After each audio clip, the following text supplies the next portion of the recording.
يا جماعة الخير، بالمباراة الأولى اللي وهي بودو جليمت النرويجي وسبورتنج لشبونة البرتغالي، مباراة الذهاب راح تكون ببودو أرينا، ومباراة الإياب باستاد جوزيه الفالادي يلي هو معقل لشبونة. الحصان الأسود النرويجي يا جماعة الخير ضد الخبرة البرتغالي ومتصدر الدوري البرتغالي. بودو اعتاد على مفاجأة الكبار ولا سيما مانشستر سيتي أتلتيكو مدريد، وأخرج الإنتر ذهابا وإيابا.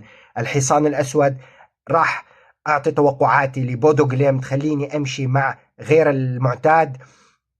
فطبعا يا جماعة الخير نسبة تأهل سبورتنج لشبونة 65%، وطبعا بودو جليمت 35%، ولكن أنا راح أروح مع بودو جليمت النرويجي.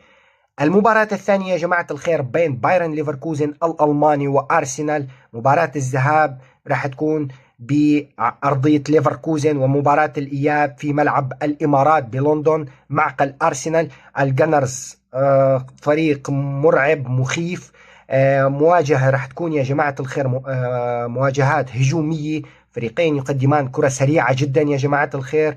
الذهاب راح يكون بألمانيا، قد يكون مفتوح اللعب، والإياب في لندن سيكون صعب على ليفركوزن اللعب. أتوقع يا جماعة الخير كنسبة 60% فوز أرسنال وأكثر حتى، وبايرن ليفركوزن 40%. أتوقع تأهل أرسنال في المباراة الثانية. ننطلق يا جماعة الخير للمباراة أتلانتا الوحيد في إيطاليا، وللمرة الأولى بالتاريخ يا جماعة الخير لم يتواجد لا يوفنتوس ولا إنتر ولا ميلان. الوحيد الإيطالي المتواجد هو أتلانتا، فخر الكرة الإيطالية هذا الموسم. لأول مرة بالتاريخ تحدث يا جماعة الخير.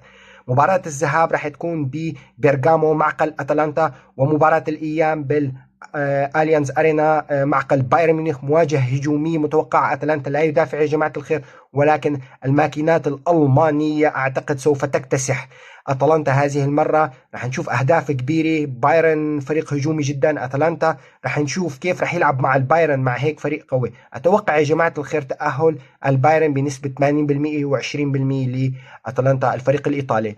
المباراة القادمة يا جماعة الخير بين برشلونة الإسباني ونيوكاسل يونايتد الفريق الإنجليزي الذي يقدم أداء سيء نوعا ما في الدوري الإنجليزي. مباراة الذهاب راح تكون بالكامب نو، ومباراة الإياب راح تكون في معقل نيوكاسل. التاريخ يا جماعة الخير وهو برشلونة ضد المشروع الصاعد نيوكاسل.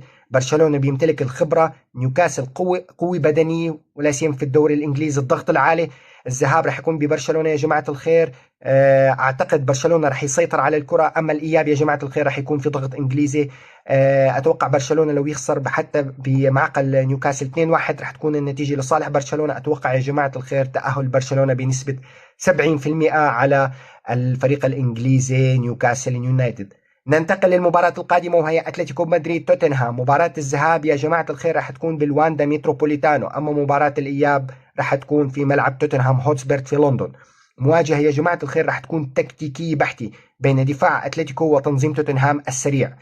الذهاب يا جماعة الخير في مدريد راح يكون أعتقد مغلق، ولكن راح يلعب أتلتيكو مدريد على الهجمات المرتدة. أما الإياب راح يكون في لندن سيكون مفتوح قليلا أعتقد.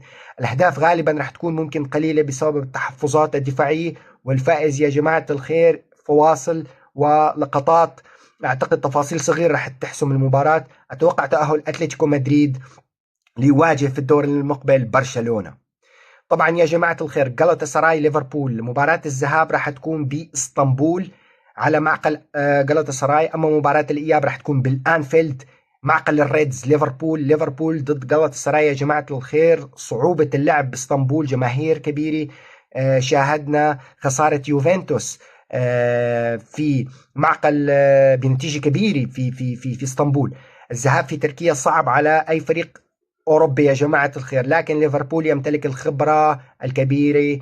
الإياب يا جماعة الخير راح يكون بالأنفيلد، قد يشهد لعب مفتوح من ليفربول، تسجيل أهداف. أتوقع ليفربول رغم وجود عناصر قوية مثل إيكاردي مع جلطة سراي وأوسيمين، لكن أعتقد ليفربول راح يحسمها بنسبة 70%.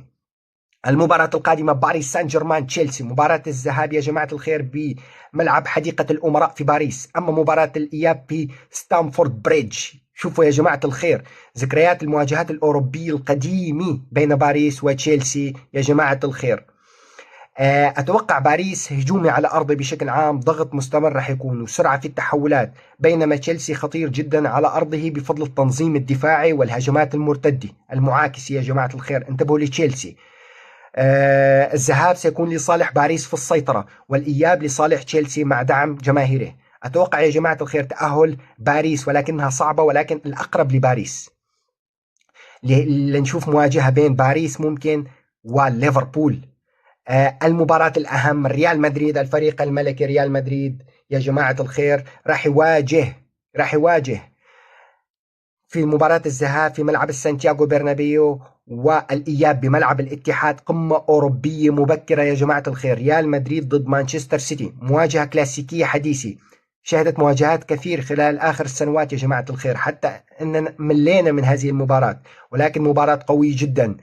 مدريد يمتلك خبرة كبيرة يا جماعة الخير في الأدوار الإقصائية، ربما لا يقدم أداء جيد ولكنه سوف يتأهل، بينما مانشستر سيتي فريق منظم هجوميا للغاية يا جماعة الخير، وتصاعد اللعب الجيد لمانشستر سيتي، لأن البداية كانت سيئة سواء في الدوري الإنجليزي وفي البطولات الأوروبية. نتوقع مباراة يا جماعة الخير حذرة تكتيكيا، لا سيما من الريال، مع هجمات مرتدة من السيتي ومن الريال أيضا. على أرض مانشستر سيتي يا جماعة الخير الإيقاع رح يكون أسرع، على عكس سانتياغو برنابيو، وضغط مستمر على الريال بملعب الاتحاد. أتوقع يا جماعة الخير تأهل ريال مدريد بإذن الله للقدوم واللعب مع بايرن ميونخ الألماني والاستمرار في البطولة. لأنه يا جماعة الخير في حال فوز الريال احتمال يلعب مع بايرن، في حال فاز البايرن ممكن ليفربول أو باريس، ممكن الريال يصعد للنهائي.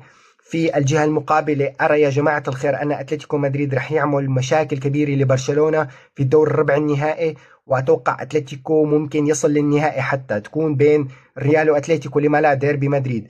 فهلا مدريد دائما وأبدا. اكتبوا لنا توقعاتكم يا جماعة الخير، اشتركوا معنا بالقناة، وشكرا لكم على الدعم الكبير. هلا مدريد.